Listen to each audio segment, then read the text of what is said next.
Solo era un proyecto de coches, me dijo Sergio, pero su mano en mi cintura lo arruinó todo. Al día siguiente ya éramos el chisme del barrio. Mi padre me llamó vergüenza y mis amigos me dieron la espalda. Él juró que me quería, pero también me traicionó.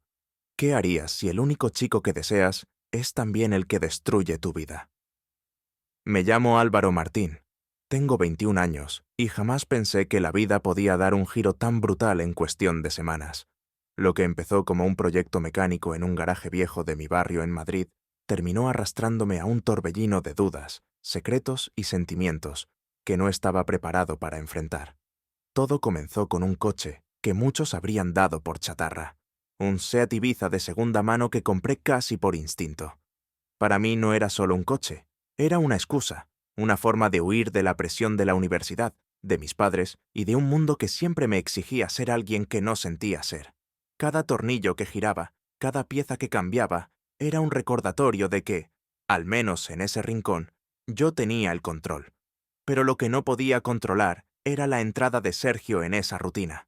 Era mi mejor amigo desde la adolescencia, 2 años mayor, trabajador en un taller de camiones.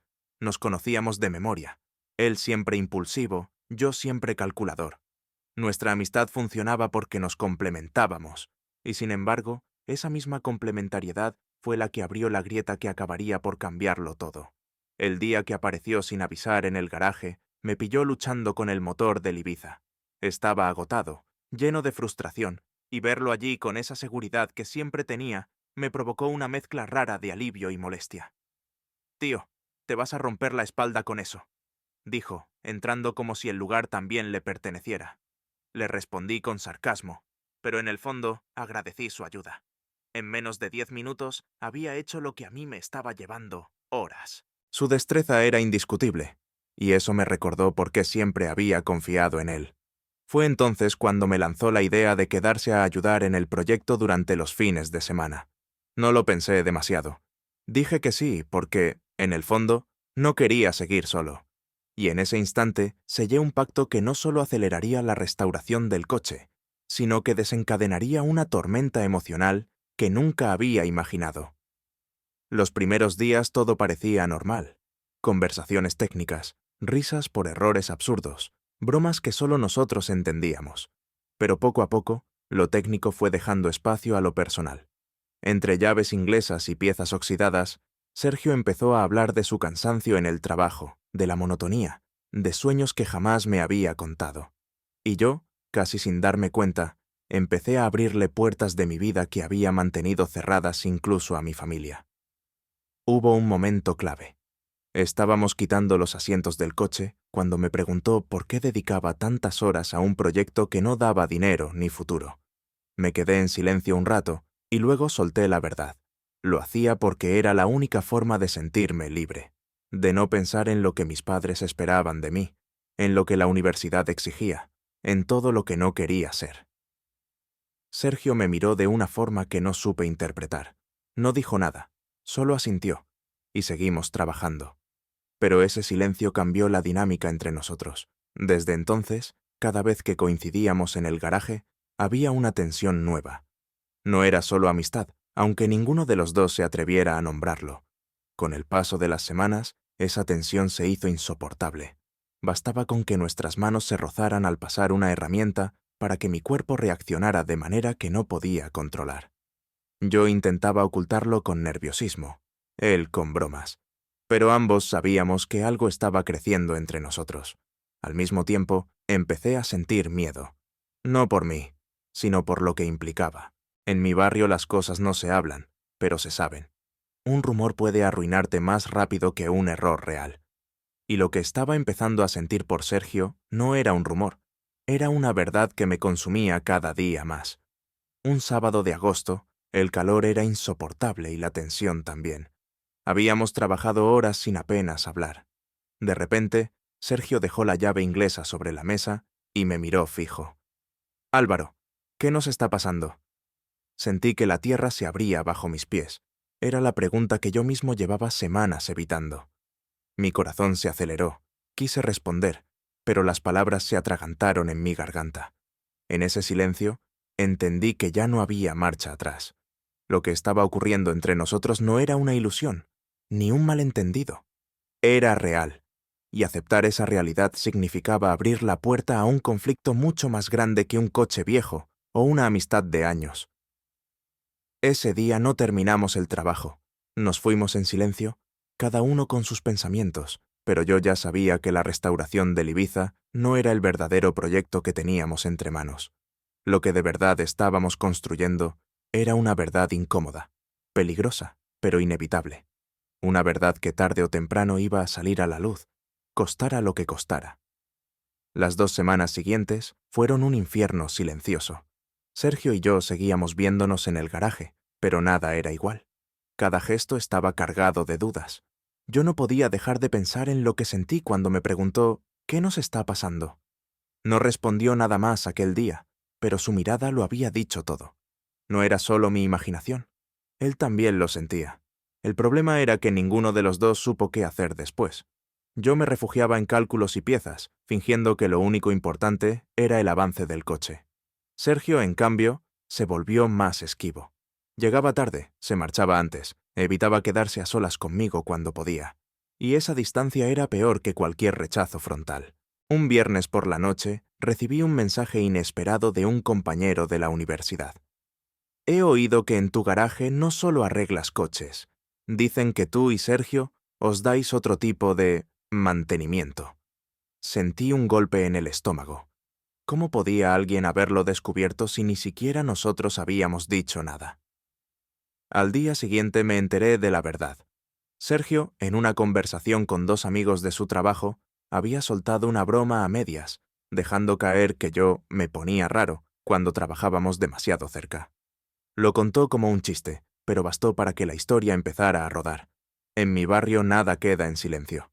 En cuestión de días, lo sabían más personas de las que podía contar. La traición me dolió más que el rumor. No podía entender por qué había hecho eso. ¿Miedo? ¿Vergüenza? ¿O simplemente quería protegerse a costa mía? Esa tarde lo enfrenté en el garaje. ¿Lo contaste tú? Le solté sin rodeos. Sergio bajó la mirada. No intentó negarlo. No fue como piensas. Se me escapó, estaban de coña. ¿De coña? ¿Sabes lo que significa para mí? ¿Sabes lo que van a decir ahora en la facultad, en el barrio, en mi propia casa? Se quedó callado. Su silencio fue peor que cualquier excusa. En ese momento comprendí que me había quedado solo. Los días siguientes fueron una pesadilla. En la universidad algunos me miraban con burla, otros con incomodidad. Mis padres empezaron a sospechar cuando un vecino insinuó que su hijo se estaba desviando. El ambiente en casa se volvió insoportable. Nadie me lo dijo directamente, pero los silencios pesaban más que las palabras. Sergio intentó arreglarlo, pero ya era tarde. Venía al garaje y hablaba como si nada, intentando recuperar la normalidad. Yo no podía. Cada vez que lo veía, recordaba la traición. La amistad de años, esa confianza ciega que habíamos construido, estaba rota. Una tarde, después de discutir de nuevo, se atrevió a soltar lo que llevaba dentro. Álvaro, yo también lo sentí. No te imaginas cómo me asustó. Y sí, lo conté mal, lo solté como broma porque no sabía cómo manejarlo. Pero yo también lo interrumpí con rabia. ¿Tú también qué? ¿Tú también tienes miedo de lo que eres? Pues aprende a vivir con ello sin arrastrarme contigo. El silencio que siguió fue definitivo. Por primera vez, Sergio no intentó responder. Se marchó golpeando la puerta del garaje y no volvió en varias semanas. Yo me quedé con el coche a medio restaurar, con el rumor extendiéndose y con un vacío que no sabía cómo llenar. Intenté ignorar los comentarios, pero era imposible. En la cafetería del campus, escuchaba mi nombre acompañado de risas contenidas. En el barrio, algún vecino lanzaba frases ambiguas que me atravesaban como cuchillos. Lo peor fue en casa. Mi padre me llamó una noche al salón. No gritó, no me insultó, pero su mirada fue un juicio sin apelación. «No sé qué estás haciendo con tu vida», me dijo, «pero aquí no vamos a tolerar vergüenzas». Esa frase me marcó más que cualquier golpe. Entendí que, al menos por ahora, no tenía refugio ni siquiera bajo mi propio techo. Esa noche apenas dormí. Tenía 2 opciones: rendirme y aceptar la versión que otros querían imponer sobre mí, o empezar a luchar por mi verdad aunque me costara todo lo que conocía. La rabia, la tristeza y el miedo se mezclaban, pero debajo de todo sentía algo nuevo, una necesidad de no volver a callar. El Ibiza seguía allí, esperando. Cada pieza que tocaba me recordaba a Sergio, a lo que compartimos, a lo que arruinó. Pero también me recordaba que ese coche era mío, que mi proyecto no dependía de nadie más. Tal vez también mi vida debía empezar a seguir ese camino, dejar de depender de lo que otros dijeran o hicieran y aprender a construir algo solo. La traición de Sergio no solo me quitó un amigo, me obligó a enfrentarme a un mundo que ya me había condenado sin escuchar mi versión. Y aunque aún no sabía cómo, en lo más profundo de mí se encendió una certeza: o aprendía a levantarme, o iba a quedar enterrado bajo el peso de la vergüenza que otros me habían impuesto. Los rumores crecieron como un incendio imposible de apagar. En la universidad, cada pasillo se convirtió en un escenario de miradas cómplices, susurros y risas contenidas. Nadie me enfrentaba directamente, pero lo sentía en cada paso. Ya no era Álvaro, el chico obsesionado con los motores, sino el raro. Un día, al entrar en clase, encontré un dibujo en mi mesa. Dos figuras masculinas con un corazón mal hecho entre ellas. No me reí, no reaccioné. Me senté y copié los apuntes como si nada, pero dentro de mí la rabia me consumía. Era evidente que no solo hablaban, ahora buscaban humillarme. En el barrio la situación no fue mejor. En la tienda de la esquina, la dependienta que me conocía desde niño dejó de saludarme. Los vecinos que antes pedían ayuda para cargar bolsas, ahora evitaban mirarme. Madrid es grande, pero los barrios obreros funcionan como pueblos. Todo se sabe, todo se comenta. Lo peor llegó en casa. Mi madre intentaba callar a mi padre, pero él no se contenía. Una noche, después de la cena, me lanzó la frase que llevaba semanas reteniendo: prefiero un hijo que fracase en todo, antes que un hijo con esas desviaciones. Me quedé helado. No grité, no discutí, porque sabía que no serviría de nada. Solo subí a mi cuarto con el estómago encogido. La decepción en sus ojos era más dura que cualquier insulto. Empecé a encerrarme. Pasaba horas frente al coche, no para avanzar en el proyecto, sino porque era el único espacio donde podía respirar. Pero incluso allí, en mi refugio, sentía la sombra de Sergio. Cada vez que veía una pieza que habíamos instalado juntos, la rabia volvía. Había confiado en él, y al final fue quien me dejó expuesto. Intenté escribirle un mensaje, exigirle explicaciones, pero nunca lo envié. ¿Para qué? Ya había demostrado de qué lado estaba. Había elegido proteger su imagen aunque eso significara destruirme a mí. Una tarde, en la facultad, un compañero se acercó. Pensé que iba a burlarse, pero me habló en voz baja. No les hagas caso, yo también paso por lo mismo, me sorprendió. No esperaba apoyo, y menos de alguien con quien apenas había hablado. Fue la primera grieta en ese muro de aislamiento que me rodeaba. Entendí que no estaba solo, aunque lo sintiera así. Aún así, el peso del juicio social me hundía. Cada día era una batalla contra el miedo y la vergüenza. Me costaba concentrarme, comía poco, apenas dormía. Me preguntaba si tenía sentido seguir estudiando, seguir en casa, seguir soportando. Pensé en rendirme, en abandonar todo. Pero hubo un momento que lo cambió todo. Una tarde, mientras ajustaba el capó del Ibiza, recordé las palabras de mi padre. Prefiero un hijo que fracase en todo. Me quedé mirándolo, con las manos sucias de grasa, y comprendí algo. Ya estaba considerado un fracaso para él. Nada de lo que hiciera cambiaría eso. Si de todos modos era un fracaso a sus ojos, ¿por qué no vivir según mis propias reglas? Ese pensamiento encendió una chispa. No fue alivio inmediato, pero sí una decisión silenciosa. No iba a dejar que la vergüenza ajena dictara mi vida. Si me iban a señalar, que lo hicieran por ser auténtico, no por esconderme. Esa noche busqué información en Internet. Encontré foros, asociaciones, grupos de jóvenes en Madrid que compartían experiencias parecidas, historias de rechazo, pero también de resistencia. Leí durante horas. Sentí miedo, pero también una extraña calma. No era el único. No era un error. El lunes siguiente me acerqué a una de esas reuniones. No conocía a nadie, y mi corazón latía como si fuera a salir de mi pecho. Pero cuando escuché a otros hablar de familias que los rechazaban, de barrios que los señalaban, de amistades que los traicionaban, Me vi reflejado. No eran desconocidos, eran espejos. Volví a casa tarde esa noche. Mis padres me esperaban. El silencio era hostil. No di explicaciones. Por primera vez en semanas, no me importó. Había encontrado un espacio donde mi voz valía, aunque fuera temblorosa. El juicio social seguía allí, implacable. Los vecinos seguían murmurando, los compañeros seguían riendo, mi padre seguía decepcionado. Pero algo había cambiado en mí. Ya no estaba dispuesto a dejar que esas voces fueran las únicas que definieran quién era. El silencio en casa se convirtió en una guerra fría. Mi padre apenas me dirigía la palabra, y cuando lo hacía era para lanzar frases cargadas de reproche. Mi madre intentaba mediar, pero su miedo al qué dirán pesaba más que su cariño. Comprendí que, en esas paredes, ya no tenía espacio. Las reuniones con el grupo LGTB de Madrid se volvieron mi salvavidas. Allí escuchaba testimonios de personas que habían pasado por lo mismo, familias que les dieron la espalda, amistades que desaparecieron, barrios enteros que los juzgaron. Pero también hablaban de algo que hasta entonces me parecía imposible: orgullo. No orgullo como fiesta, sino como resistencia. Esa palabra se clavó en mí.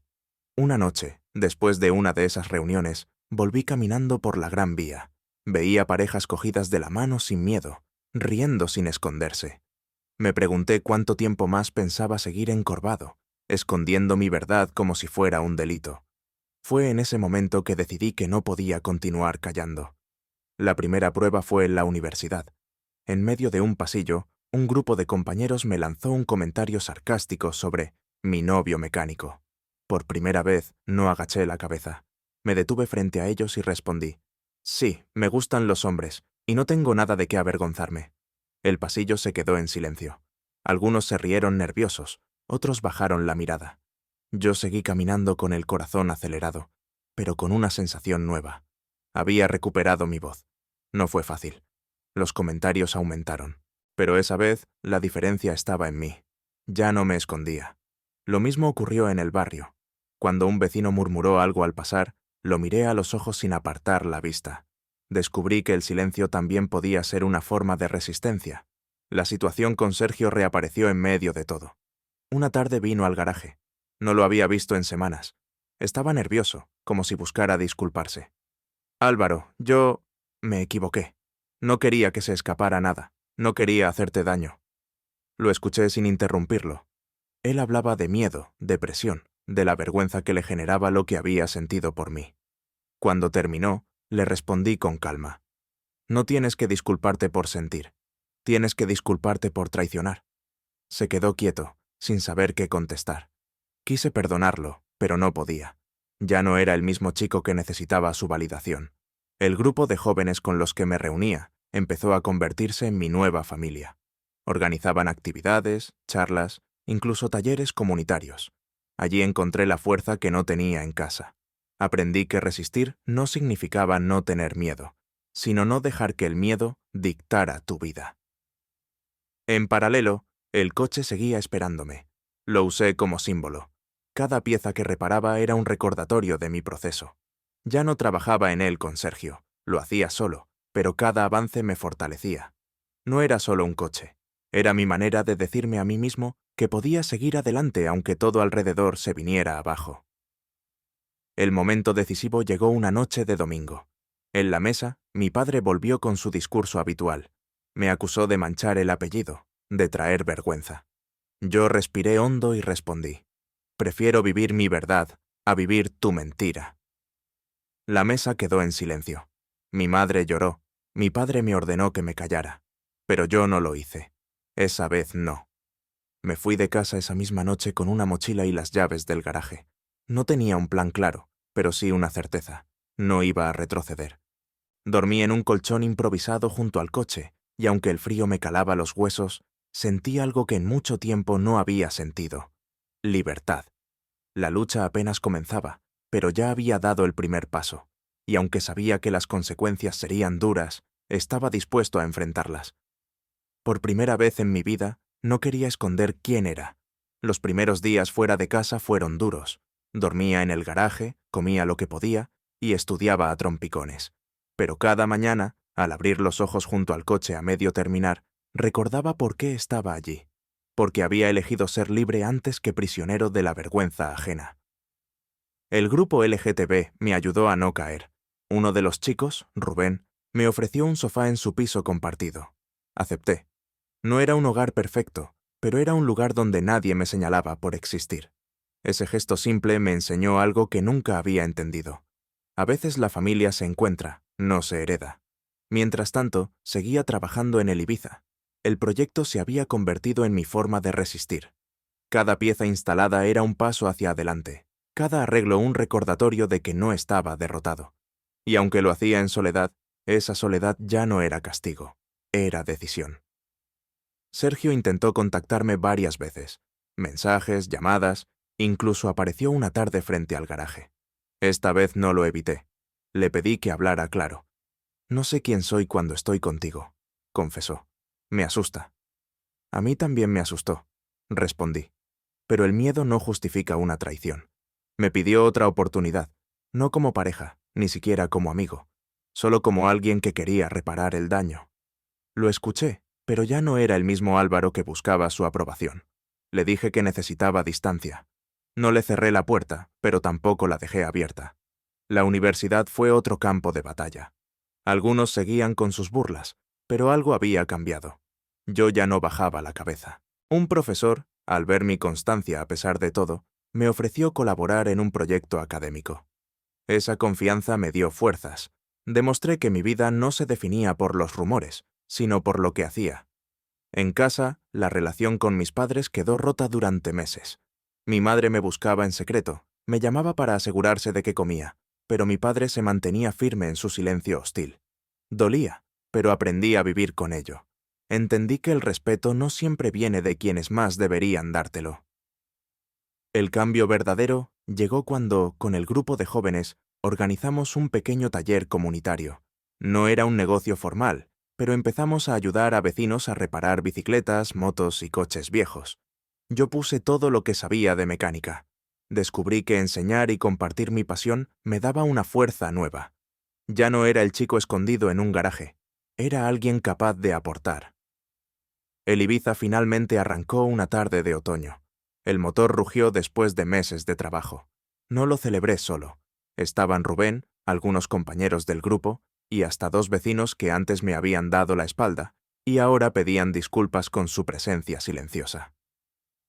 Entendí que el respeto también se construye demostrando quién eres con hechos, no con palabras. Poco después, mi padre apareció en el taller comunitario. No dijo nada al principio, solo me observó trabajar con los demás.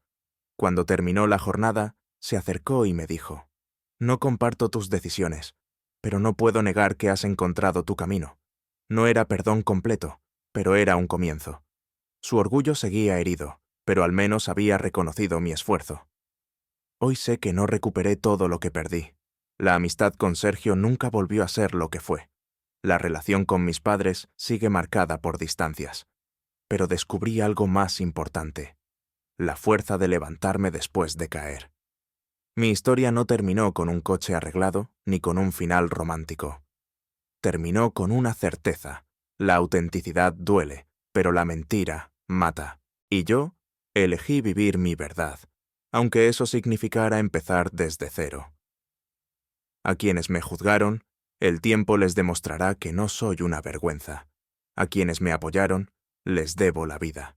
Y a mí mismo, me debo la promesa de no volver a esconderme.